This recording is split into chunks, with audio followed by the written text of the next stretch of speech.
You ask Tiger to solve. This deals with linear equations with one unknown. The final result is x equals -3. Let's solve it step by step. Group all constants on the right side of the equation. Subtract 3 from both sides. Simplify the arithmetic.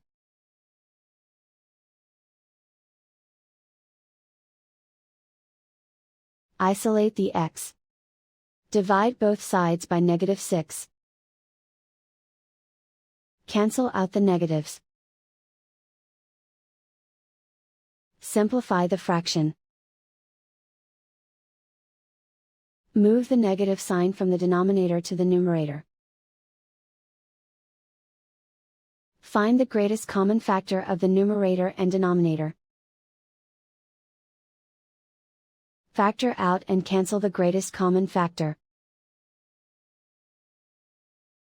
And so the final result is x equals -3.